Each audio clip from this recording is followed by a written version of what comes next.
All right, what is going on, everybody? We got some WNBA news. A three-team deal involving the Sparks, the Aces, and the Seattle Storm. Um, Kelsey Plum is going to Los Angeles. Jewell Loyd is going to Las Vegas, and the Sparks gave up a young center to the Seattle Storm and the second pick in this year's draft. We're going to talk about all that, get into the details, get into what this means for every team involved. If you like what I have to say, like the video. If you have your own opinions, comment them down below. If you just like the vibes, consider subscribing. So yeah, um, this is a really big deal. This happened last night. I'm recording this on Monday, obviously. I was about an hour late to this. I had what's it called, Do Not Disturb on, and I didn't get the Shams notification from ESPN, Shams Charania. And when I saw this, I was like, "Is this real? Am I getting like, is my leg getting pulled?" Like I thought it was one of those like what is it called, parody pages, you know? But it was real, and this went down last night, and I was super surprised. And then right after this happened, I looked into the details, and I watched my own video back on the Jewell Loyd situation, and so on and so forth. And I said I liked Jewell Loyd on the Aces. I said I would have preferred her to go to the Fever because I thought that'd be good with Caitlin Clark. And then I said I didn't want her on the Sparks, the Los Angeles Sparks. I didn't think it'd be a good fit. I think Kelsey Plum fits perfectly on this Los Angeles Sparks team. Let's talk about the details a little bit more here, um, just so we have it all laid out. I'm very excited about all this, so sorry if I'm a little all over the place. This is huge stuff. Um, the Los Angeles Sparks received Kelsey Plum, the number 9 overall pick in the 2025 draft, this year's draft. That's from Seattle. The Aces get Jewell Loyd, the number 13 pick in this year's draft from Los Angeles, and the Seattle. I want to say Supersonics so bad. I'm going to try not to. Seattle Storm get a young center. I'm not going to try. I don't want to butcher a name, so I'm not going to butcher it. From the Sparks, who got minimal playing time last year, um, but looked decent.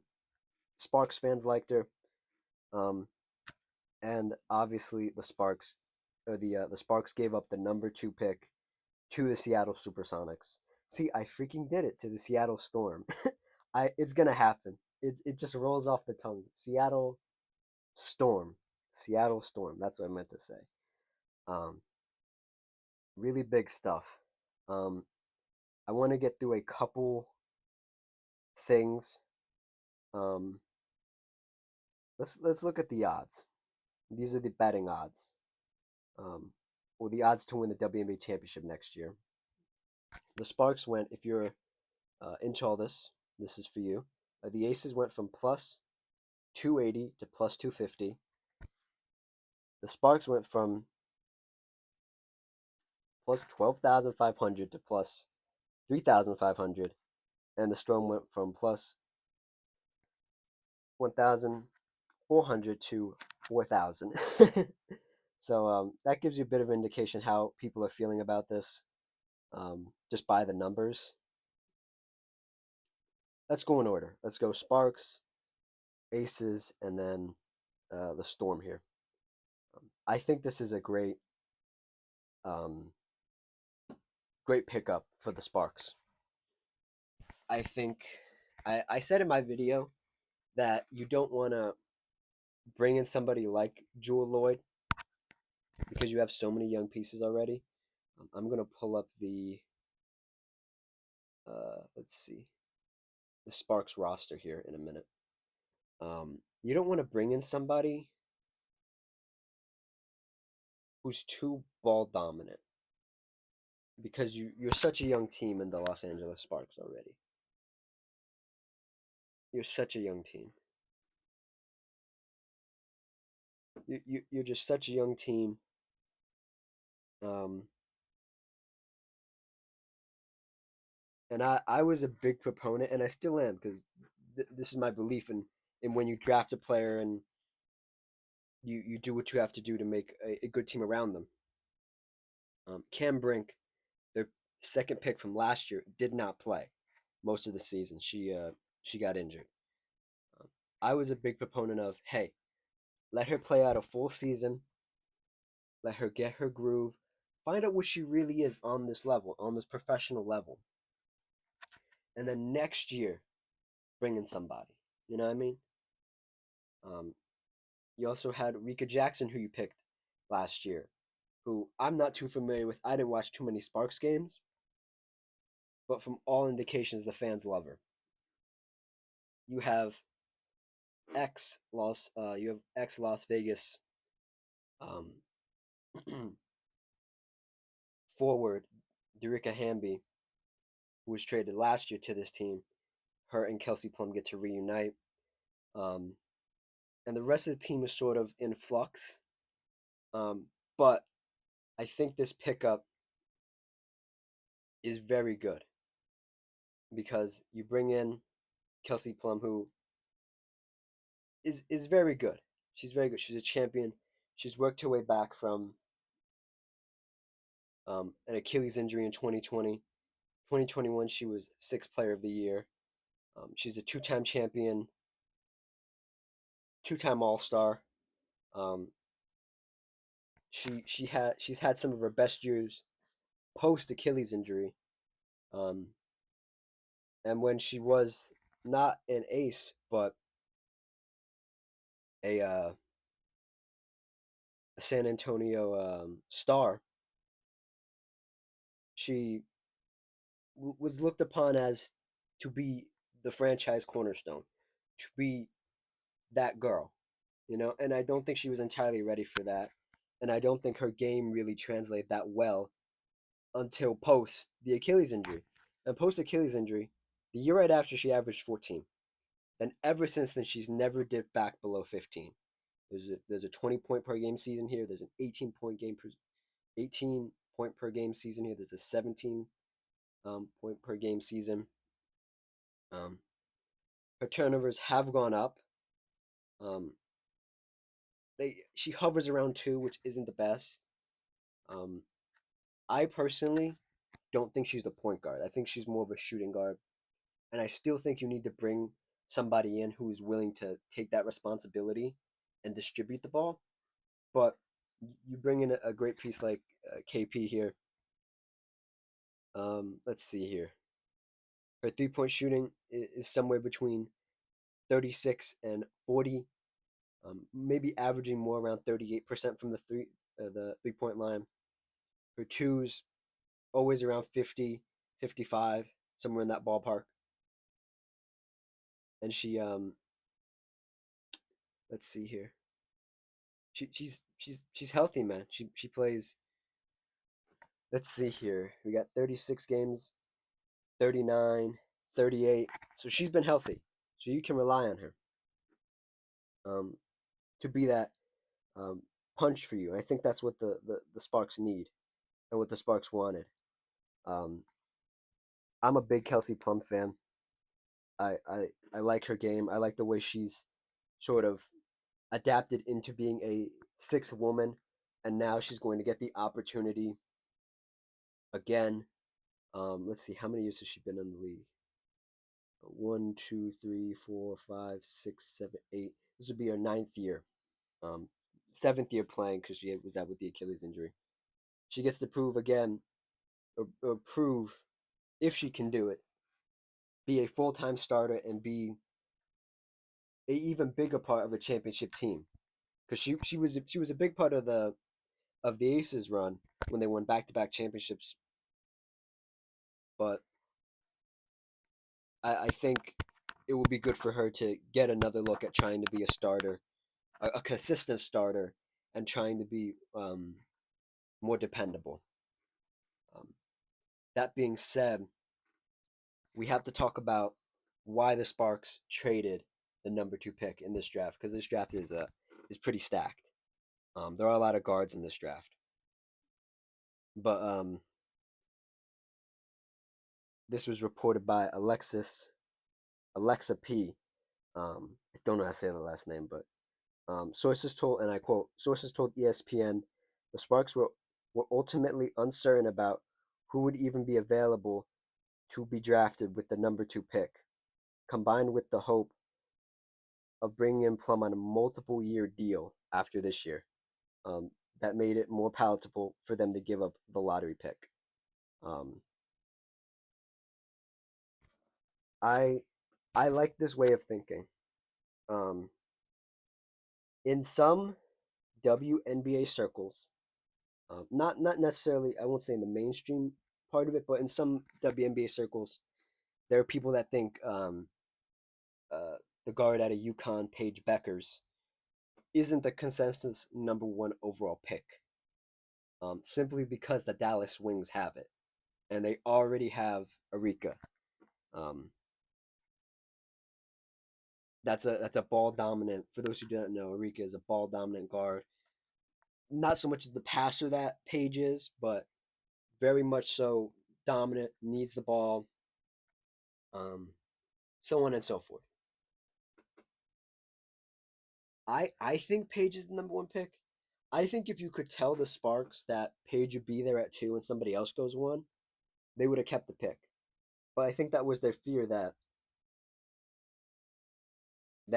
the Wings would just make the no brainer pick, take Paige, and then they would be kind of left with whatever players were left. And not to say those players are bad, but I think when you have the opportunity to bring in a solidified, bona fide, real professional player in any league, you forego the pick unless you think that pick is truly going to be generational and you can wait on them. You can wait that year, 2 year, 3 years for them to adapt to the pace, the space, the size of the professional leagues.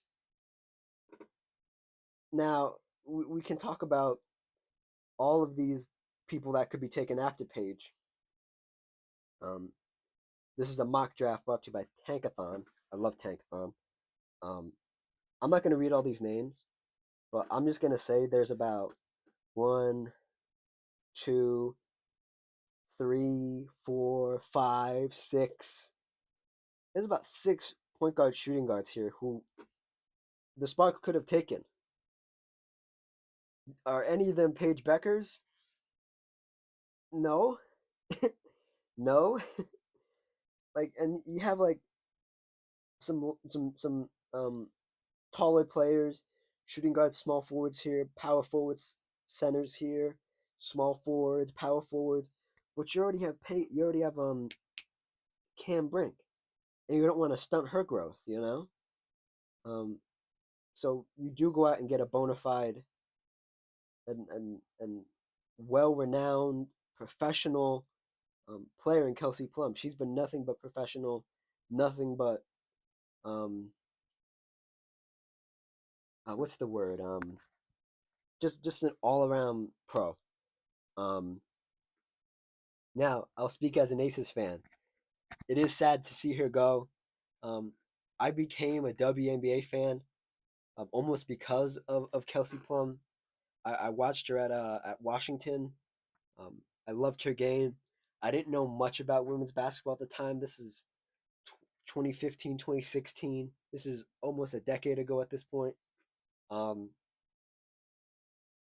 I'm sad to see her go, but she fulfilled her obligations to the team. One thing to note is that she was scheduled to be a free agent this year, and she would have had her own pick of whoever wanted her, and vice versa. The Aces cored her. Now, for those who do not know, when you are cored in the WNBA, it's sort of like getting franchise tagged in the NFL, except it's only for 1 year in the WNBA, where the team who has your rights or whatever can core you for a year. You have to fill out that year, and then you can work at a sign and trade like the Aces did, or you can just try to run it back one more year without having to. I think you don't have to increase their contract; they're just on the same contract just for another year. Um, I might be wrong on that, but that's it to my understanding. Um, So yeah, I'm super happy for Kelsey. Um, she got two championships with the team that drafted her. Couldn't get the third one this past year, but that brings us to Jewell Loyd. um, the Aces got away with a steal of a deal here. Um, Jewell Loyd. I'm just looking at a basketball reference here. Um, All Star Game MVP in 2023, two-time WNBA champ, six-time All Star, 2023 scoring champ, three-time All WNBA. You're bringing in somebody very similar to Kelsey Plum, um, but with a bit more experience and probably a bit more restraint.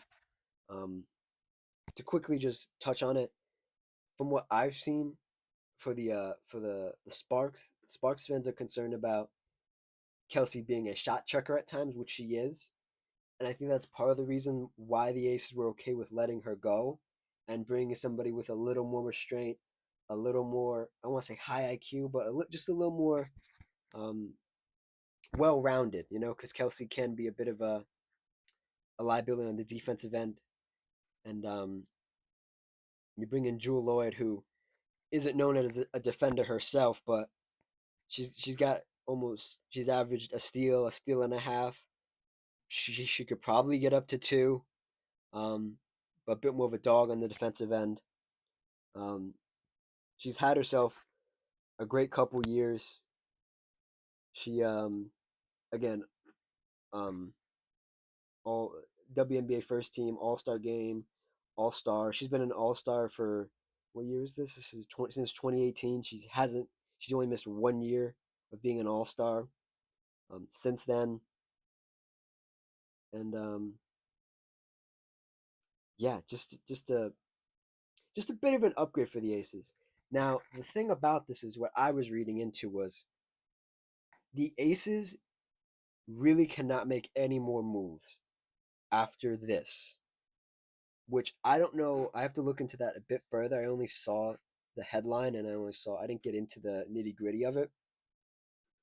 But I think they would have to not resign one of their other higher played, higher paid players to loosen up some room.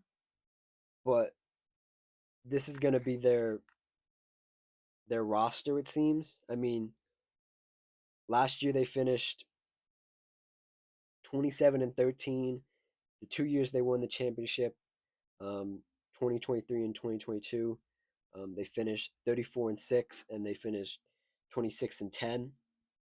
Um, just looking back on this roster, um, well, last year's roster, I should say. Um, Obviously, they had a bunch of people on this roster from my memory. Obviously, Kelsey Plum not on the team, Kate Martin not on the team, was taken in the WNBA expansion draft. So you're really just relying on big names such as Jewell Loyd, um, legend in the making Aja Wilson, Jackie Young, good young player, Alicia Clark, who's okay, has her moments, and then Chelsea Gray, who's a bit on the older side. She's not who she used to be. She's sort of injured all the time these days. She's 32. She moves like she's 35. I hate to say it, but you bring in Jewell Loyd for that reason. So maybe there's a bit less pressure on Chelsea Gray. Um, I think Jewell Loyd obviously gets the start. The question is, does Jackie Young start beside her? I don't know. That's a question for Becky Hammon, who I think at times ran out some really strange lineups. But if this is the team, do I feel confident in them winning the championship? As a fan, no. I think this move is.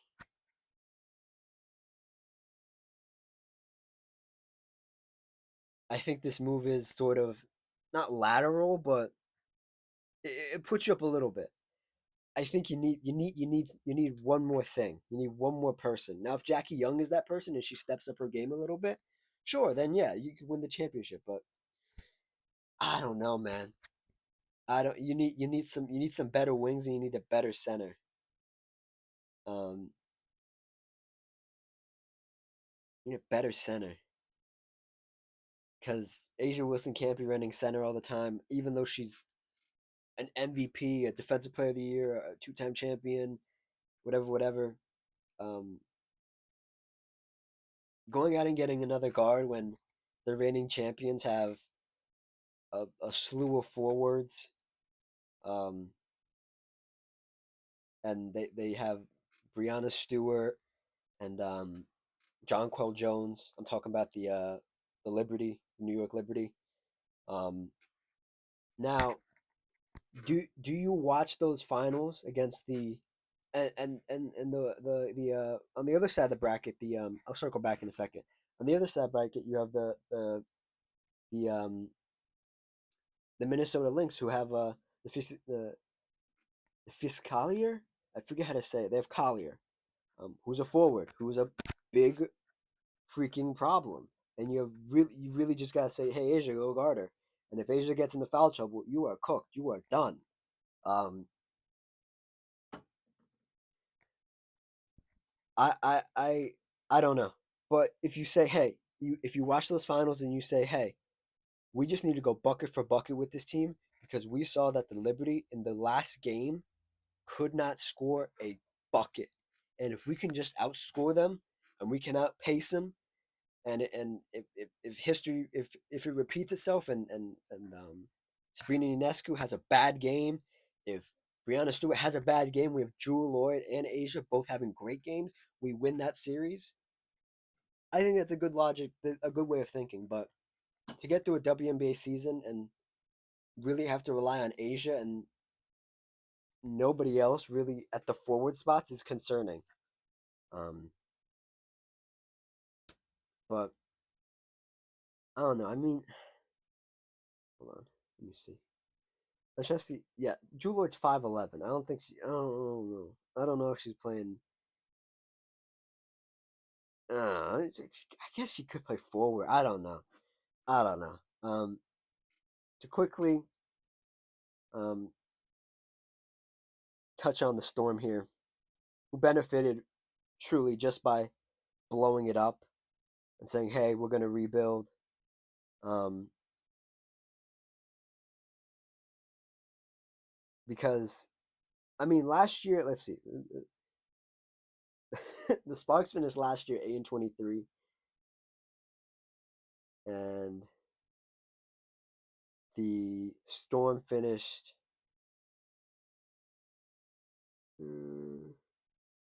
25-15.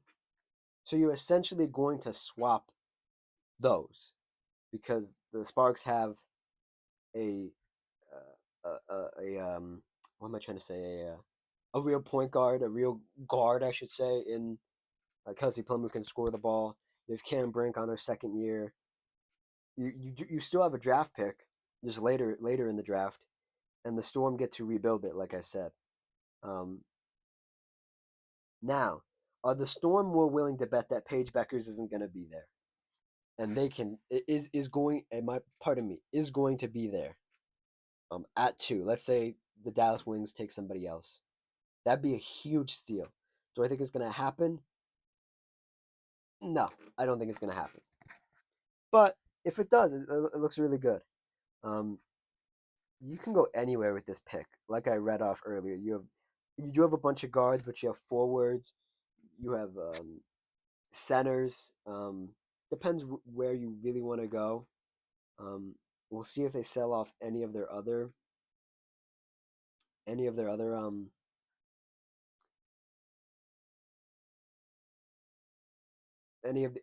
of those pieces. I mean, you are still gonna have some holdovers from the from this competitive era, but you have Nikita Mole, who's young, hungry, can grow with this second overall pick that you have. Um, you have NECA, Gumake. I don't know what her contract is, but I wouldn't be surprised if they worked out something with her to get her off the team because you want to try to be as bad as possible and give some room to these rookies and these second year players that you just want to see what they have, see what they got. Um, and that's really it for them. That's the story. Is just rebuilding it and trying to be bad for the. Oh shit! Almost on my phone. Be bad for the next couple years and see what you get out of it. Um, but yeah, man, very exciting stuff. I'm this is big stuff for the WNBA. You don't get off season trades like this a lot. Um, but yeah, um, it's already shaping up to be a great season for for all these teams. I mean, it, I love teams that have a direction. Whether you're gonna go for it or not, whether you're gonna be bad or not, you have a direction. I think you're in a good place. You know. So yeah, that's it. Um, yeah, that's it. I don't know what to say. Like I said, this is so exciting. I just don't know what to say. Um, like I said at the beginning, like, comment, subscribe, all that good stuff. Let me know what you guys think about this trade, this three-team deal, and all that. And thank you for listening. I will see y'all next time. Cheers.